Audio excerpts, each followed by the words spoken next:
Just get started here. I'm going to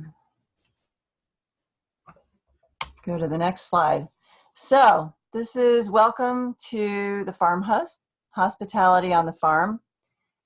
We have a great speaker today to help walk us through what it means to be a good host on a farm.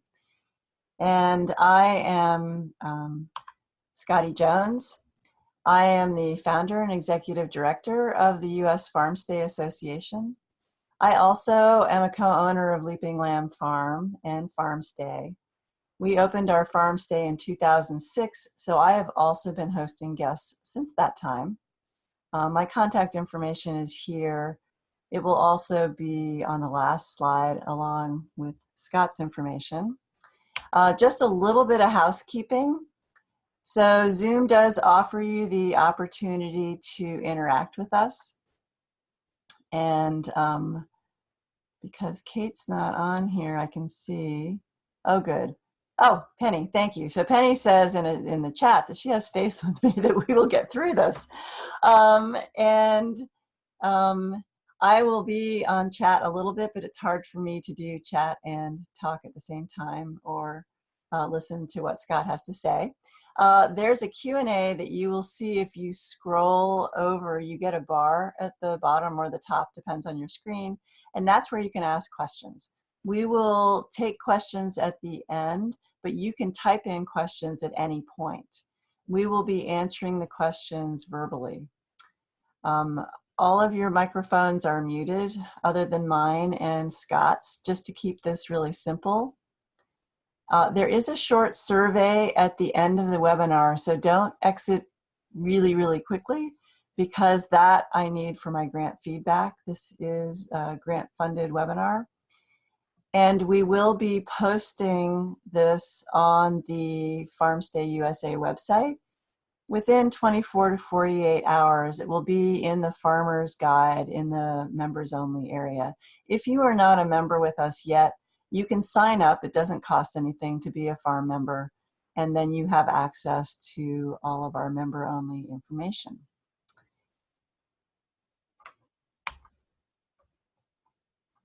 Let me get to my next slide. Really? Hang on. You know, I love it when technology decides not to work. Okay, so our guest speaker is Scott Shappell. He has run Netherfield Natural Farm in Fontana, Kansas for the past 5 years.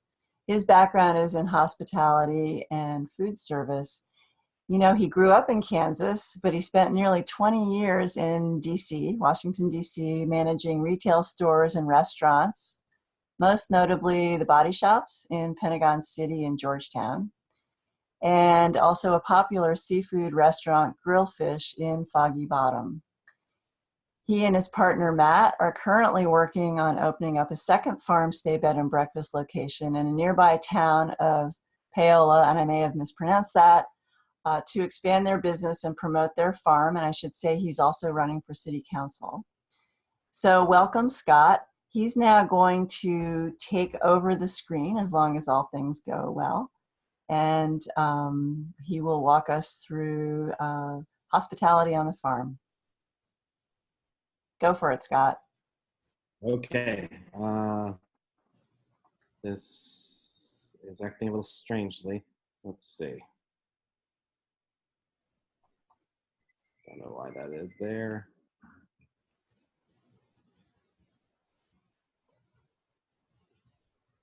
I don't. PowerPoint. This just popped up. Yeah, this just popped up while you were there, and I don't know why it won't go away. Okay, you know, try to, there you go. Oh, you had it. It's acting strange. Okay, hold on. Let's see. Okay. Okay, is that we're doing it? There we go. Okay. That looks good. Sorry about that, everybody. My name is Scott Shappell, and I am the proprietor of Netherfield Natural Farm. Thank you, Scotty, for that nice introduction. I'm the guy on the left here in this picture, and like she said, we have a bed and breakfast farm stay in Fontana, Kansas. So let's start with what is hospitality. Hospitality is the friendly and generous reception and entertainment of guests, visitors, or strangers. What makes a good host? The host must be friendly and enjoy meeting and being around people. If you don't like talking to strangers, make sure that there is someone on your farm that does. Everyone on the farm must be friendly, of course, and smiling goes a long way. But there does need to be somebody there that is going to be the main contact. Learn to put your guests at ease. If you can greet them at their car and help them bring in their luggage, that's great. You can orient them, show them where the guest fridge is, show them how to adjust the thermostat, give them a map of the farm, give them a map of the house, assure them where there will be coffee, and tell them where and when it will be. People are very concerned about that in the morning. If you are in an old house like ours, show them how to finesse the old door that sticks at the top. Most of your guests will have never been on a farm, and many will be nervous about what to expect from this alternative lodging. Make them feel completely at home, relaxed, and comfortable. We have a very unusual opportunity here at Farm Stays. By the time your guests leave, they will probably consider you a friend, and that is the ultimate goal of hospitality. You want to pamper them. You want to set the meal times and offer a selection of hot teas or have a dispenser iced tea and lemonade available. Simply setting the table and making sure that they have everything they might want or need can go a long way towards making them feel special. Anticipate what your guests are going to want and need. Glassware, ice, extra pillows, extra blankets. Stop and really try to think like your guests. What might you want or need when you're traveling? And I think a good host needs to do some traveling themselves. Go book yourself a night stay at a farm stay and see what you like about what they're doing and what they might not be doing the way you like it. Initial contact. In this day and age, a lot of our initial contacts happens by email. Sometimes you have a phone conversation, but the initial contact many times is your email confirmation. And it is definitely your best opportunity to set their expectations and give them important details about their stay. This is ours. In the past, we just did a simple email template that you can do as well. We have a system now that sends this out automatically, and I just want to kind of go over the types of things that we go on there. We first start by thanking them for choosing us. We talk about breakfast. Breakfast comes with ours, of course.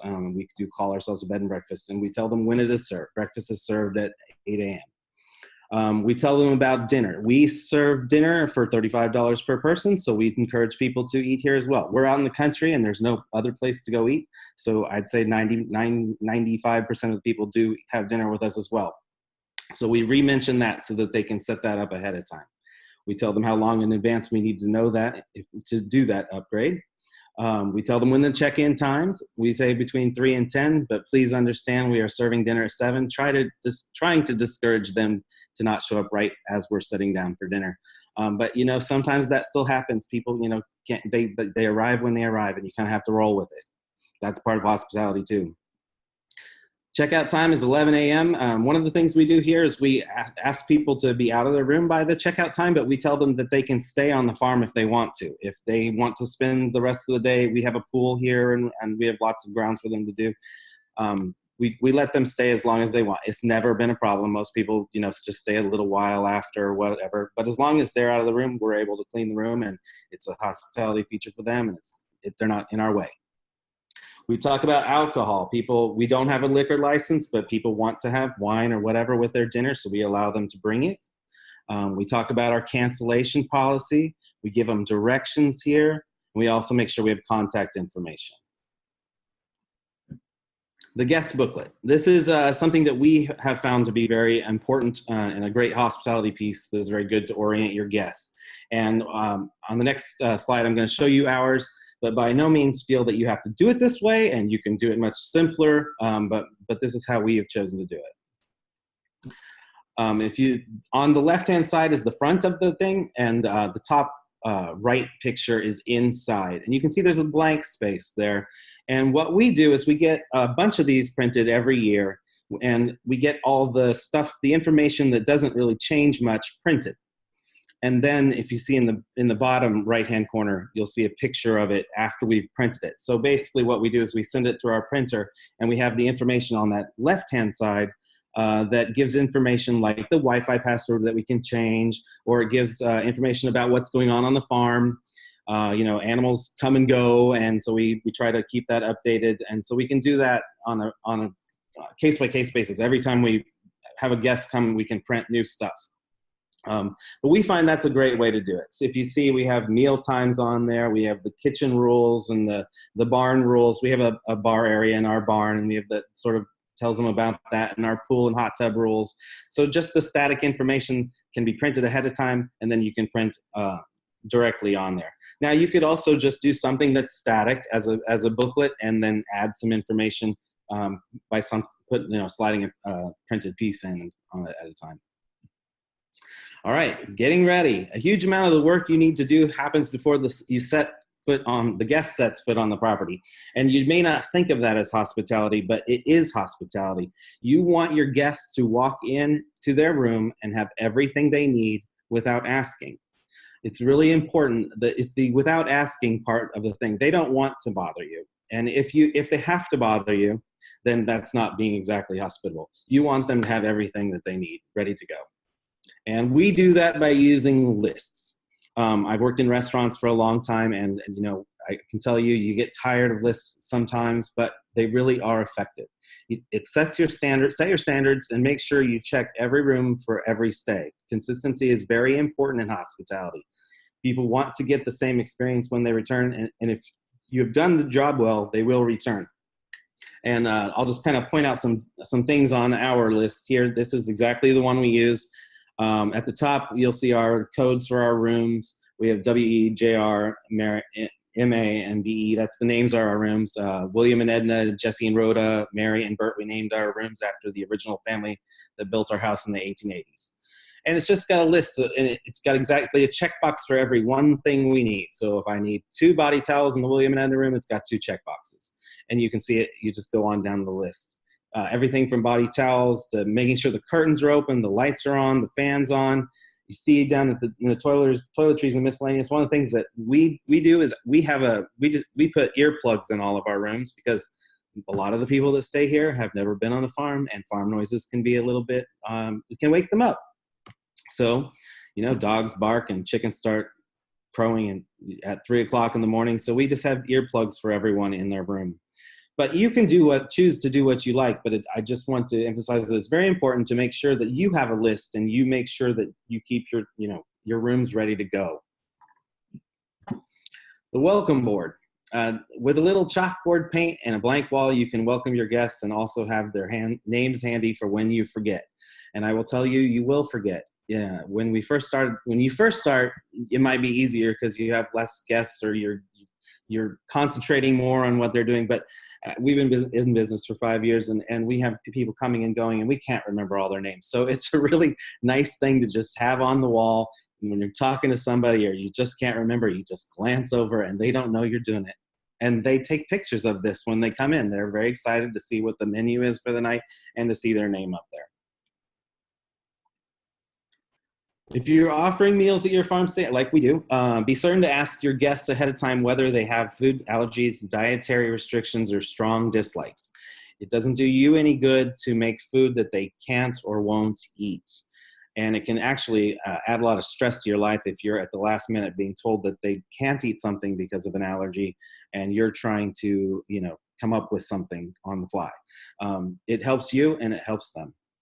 Set meal times so your guests know when to expect to eat. And you can be a little flexible on that. We try to keep it as close to possible. We do our meal times at 8 o'clock in the morning, at 12:30 for lunch, and dinner is at 7. And the only one we move with any regularity is breakfast occasionally, but usually only when we have one set of guests in the house.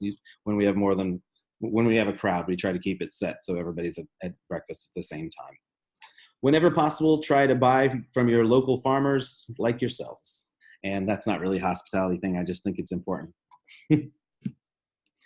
Set the table. Okay, if you're offering breakfast or other meals, be sure to set the table. You probably already have a rustic setting, so consider clean lines and simple colors. I think the juxtaposition of the nice kind of formal white tablecloth looks nice against the backdrop of being outdoors.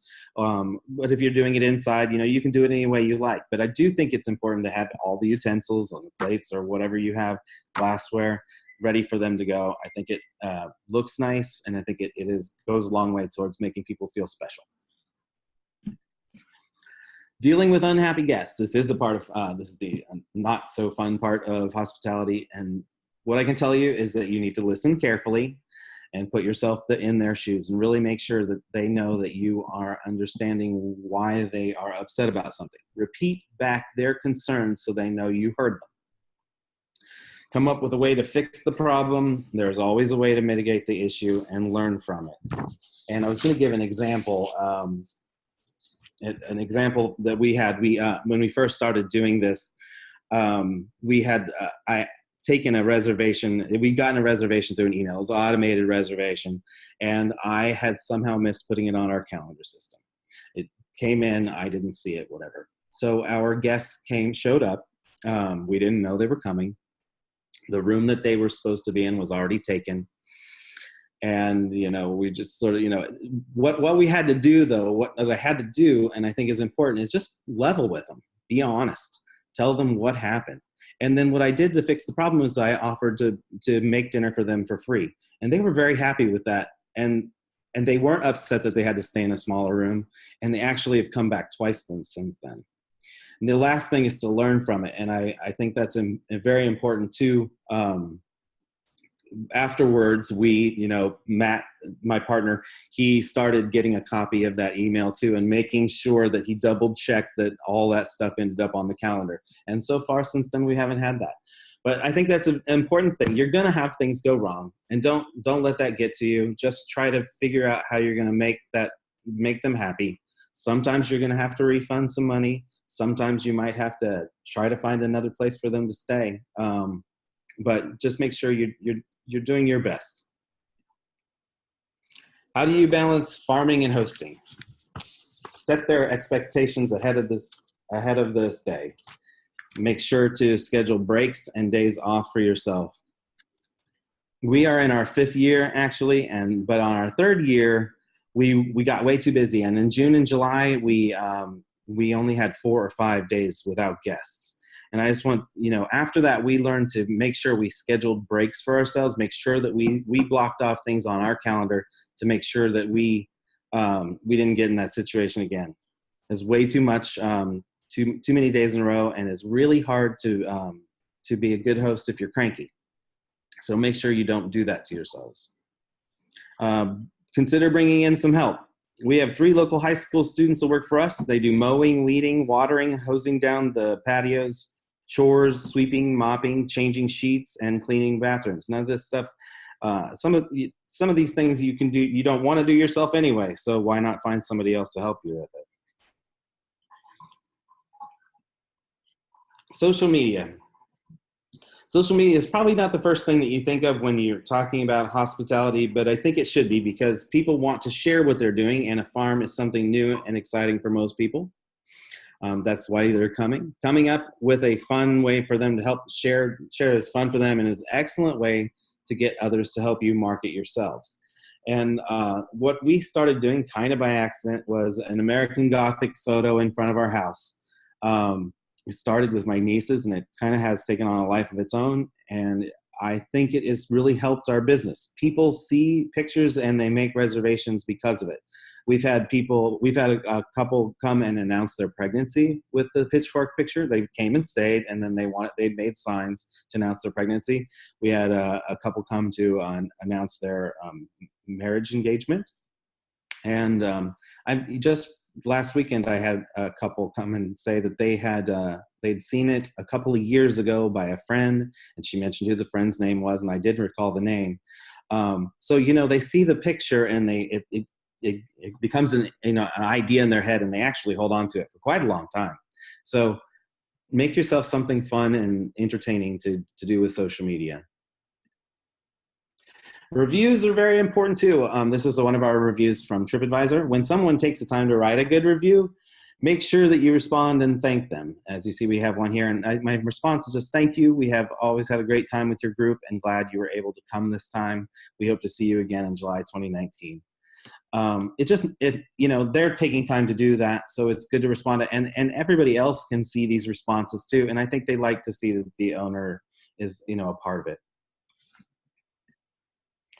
All right, that is the conclusion of my portion of this. I think we're going to have some questions, so I'm looking forward to that. If we don't cover something or you think of something afterwards, my email address is here, stay@netherfieldnaturalfarm.com, and you can send me, just send me a quick email and I'll answer it as best I can. Scotty? Okay, I am going to take this back and I am going to get us to where we were before. And then hopefully this is going to do what I need it to do next. Okay, so I would like to say that when Scott and I practiced this the other day, I was like, wow, he does a lot of really cool things that I hadn't thought to do yet. So hopefully if you are already hosting a farm stay, this has given you some good ideas, and I would say something to aspire to. I have a guest book, but it is printed out in Word, and it's in a binder, and it has coffee stains on it, so I may improve that. What I liked about Scott's was that he prints those out individually, and people walk home with them. So not only do they have information for the next time they want to book, but they can kind of remember where they were and what they got to do. So I would say that everything Scott has suggested and recommended is something to excel to. You don't have to start that way, and you figure it out as you go along. But I would say being friendly, being patient, taking time with your guests, they really, really appreciate that.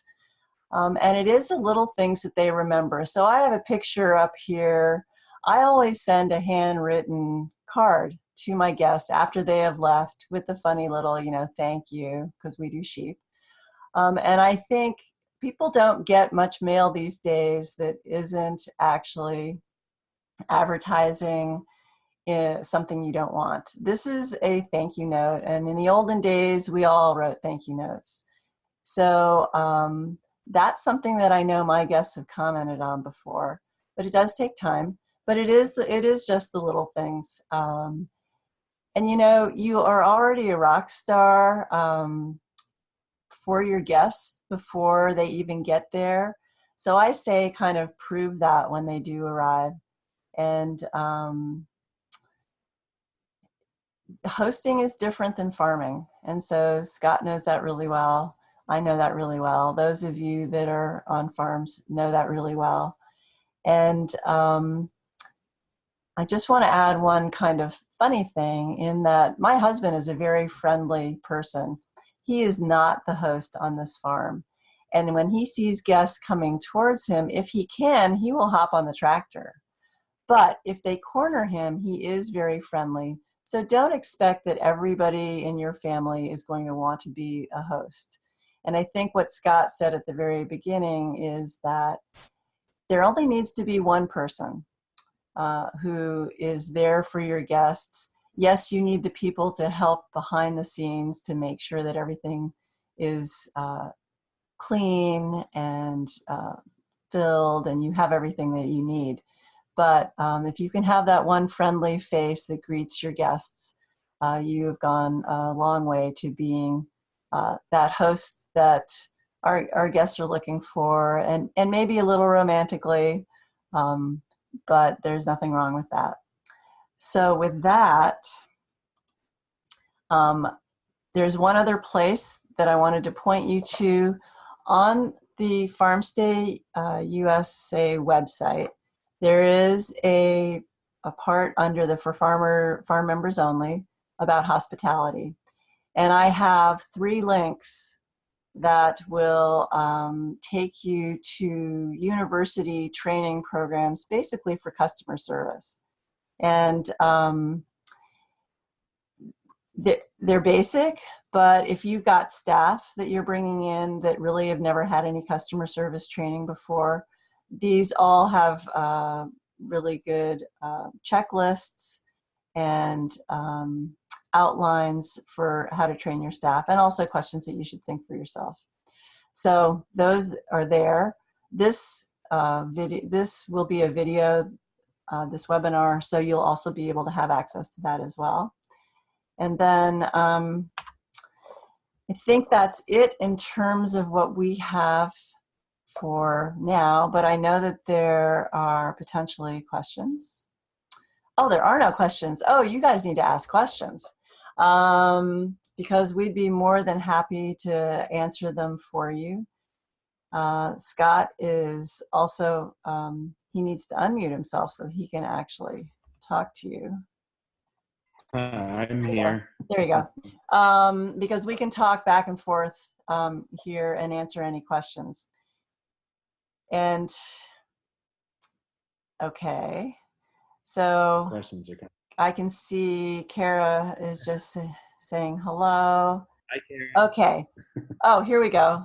We've got one from Paul who says, can we get a copy of your checklist? And I'm going to put that live to Scott. I believe actually, Scotty, we talked about that yesterday, right? I'm going to get you a PDF of it that you can put up on the website. Is that correct?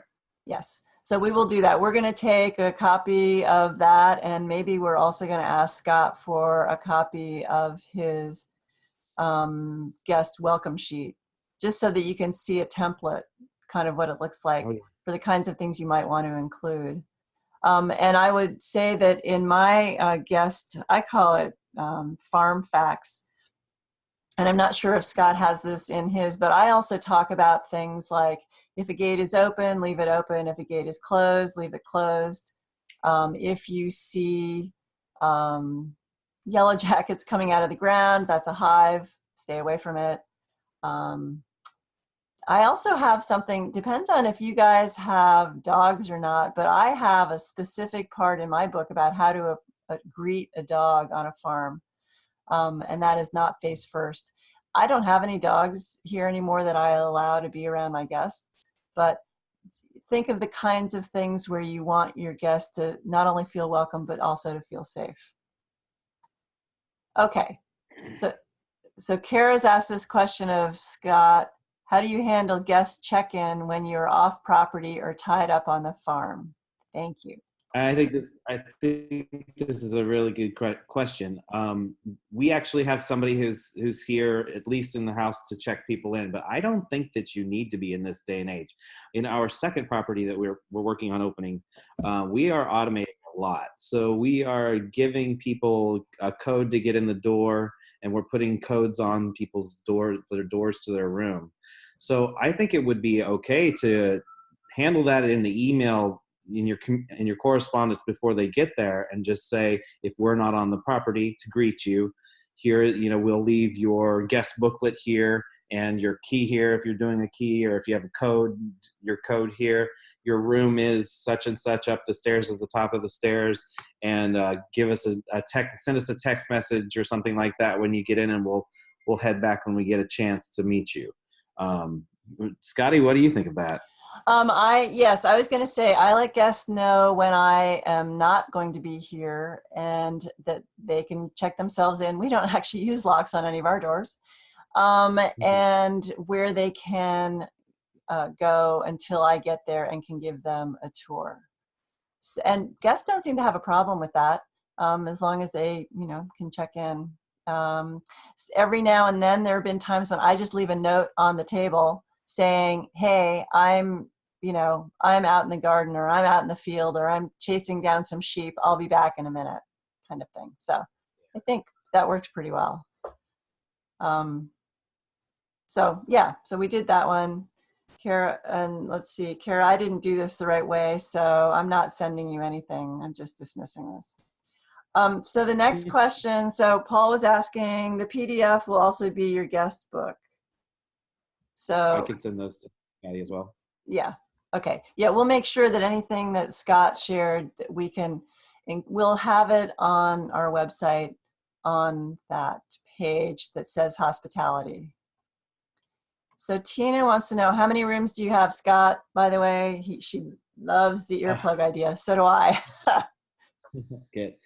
We have an old Victorian farmhouse that has 4 bedrooms in the house, and then we have a loft over the barn, so we can sleep 8 to 10 in the house, and then 4 to 6 over the barn. The barn loft is got a queen size bed, kind of a little room in the middle that has 2 twin bunk beds, and then a living room, and it has a balcony too. It's kind of a cute little space. So I want to add to that. I want to ask, how do you handle, so your 4 rooms can be separate people who don't know each other, right? Oh, they often are, yeah. So then how do you handle that from a host perspective around the dinner table? Are you sitting at the dinner table with people, or are they separate tables? We try to sit down with the guests all on most occasions. The only time we don't is when we have a big group and we're really serving. But yeah, we try to put everybody together. Usually we can get 8 around the table here. If we have more, we have other tables that we pop, and we kind of make our dining room and our living room look like a restaurant at night. That's what we do.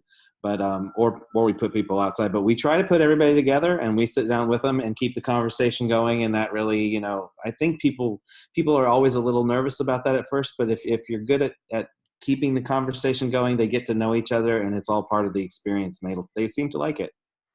Cool. Okay.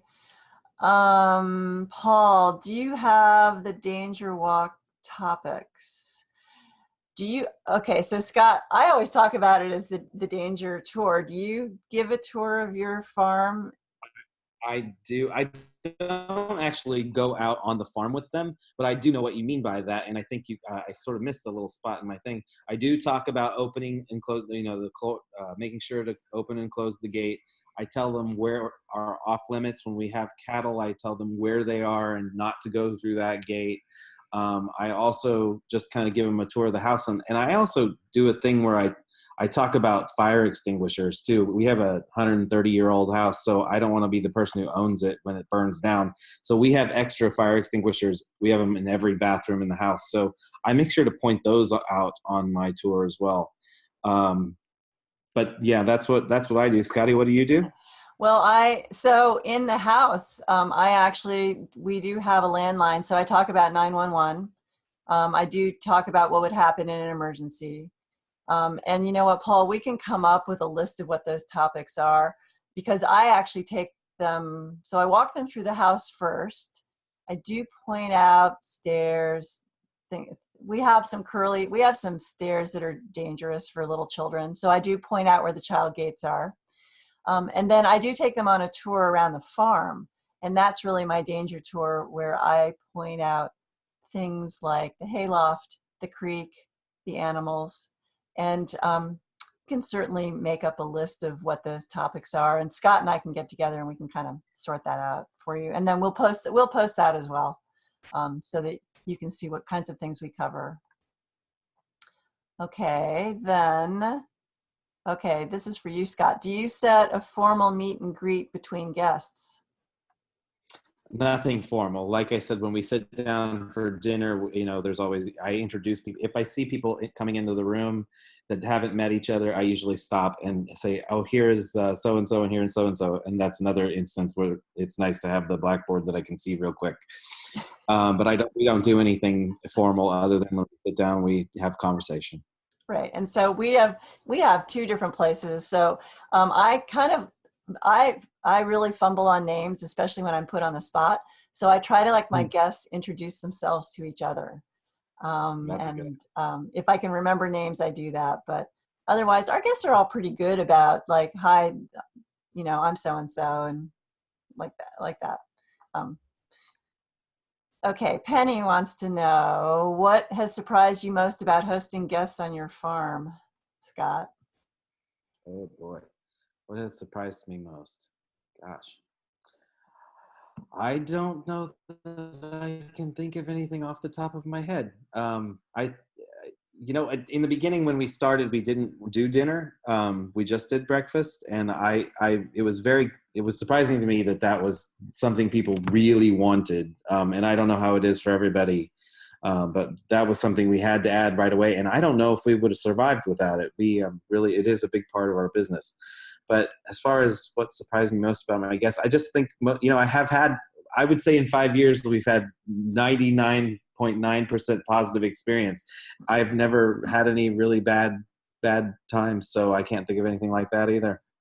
So, and I would say that for me, what surprised me most about hosting guests was how respectful they are of what we do. When I said, you're a rock star without even doing anything, people come out here and they think that, I don't know what they were expecting when they came, but it's always much better than they thought it was going to be. I think they think we're going to have them sleeping in the barn or something, and it's going to be noisy, dirty, something. So I think what surprised me was it was easy to exceed expectations. Yeah. So that's good. I mean, that makes it not so scary if you're not really sure how you're going to be perceived or received, or if you're going to have problem guests. And like Scott, we really haven't had problems. I would say the only thing at the very beginning was I didn't have, if a gate is open, leave it open. If a gate is closed, leave it closed. It just didn't occur to me that people wouldn't think that. So I can see why you would like a list, because it takes that first problem to happen and then you go, oh, I need to add that because that wasn't obvious to people who have never lived on a farm before. Okay, Penny, that's our answer. Okay, so let's see. Paul wants to know if you offer lunch. So Scott, if you offer lunch as well, how do you handle that, and what's a usual breakfast menu? I'm going to combine the two. Oh yeah. We have we have an automated system now, so people can actually go online and order all the stuff that they want. We only allow people to add lunch if they're staying for more than one night, though, because if they're not staying, we're usually trying to change over their room. So we only offer lunch when they're going to be here, the next night, and we charge $15 per person, if that's a little less for kids. And the lunch is a lot less. We do a kind of a formal, not a formal, I wouldn't say it's like uptight or anything, but it's a little more formal at dinner, and lunch is less formal. We usually sit down with people though. My usual breakfast menu, I'd say our typical breakfast menu is we have some form of frittata. I think frittata is a little easier because then you don't get stuck asking everybody how they want their eggs, and they're pretty easy to make. Some sort of meat item, either bacon or sausage, or sometimes sausage gravy. We make our own biscuits here from scratch, and we usually do a Parmesan rosemary biscuit. And then we do some roasted potatoes or some grits, something like that that's just a little starchy. It's kind of a lot of food, and I think people appreciate that. But that's typical breakfast for us. And so I'm going to answer in terms of what we do. So I'm not a good cook. And I don't have a commercial kitchen. So I don't cook anything. What we do is we put the makings for breakfast in the refrigerators. Both of our places have kitchens. So I think that solves my problem in terms of food. So people cook their own lunch and dinner, they cook their own lunch and dinner. They don't tend to go out. We do provide a barbecue for both locations. And ours is more like bread, muffins, the eggs they can collect from the chickens, milk, juice, fruit, coffee, tea, pancake mix, cereal. And we figure with that, that's enough that people can usually come up with a meal for themselves. And Scotty, I might add to that. You mentioned that not having a commercial kitchen. That may be something that people need to look into state by state, because in Kansas, you don't, in a bed and breakfast situation, you do not have to have a commercial kitchen. And that may be different in different places. But just something to add. Yeah, it does. And a lot of states will allow you to do breakfast, just not lunch or dinner. So anyway, okay, are there any more questions? Those were all really, really good questions. And we're more than happy to answer offline. Here's our information again. So feel free to contact either Scott or myself. Kate and I will try to get the information up on our website in the next couple days. And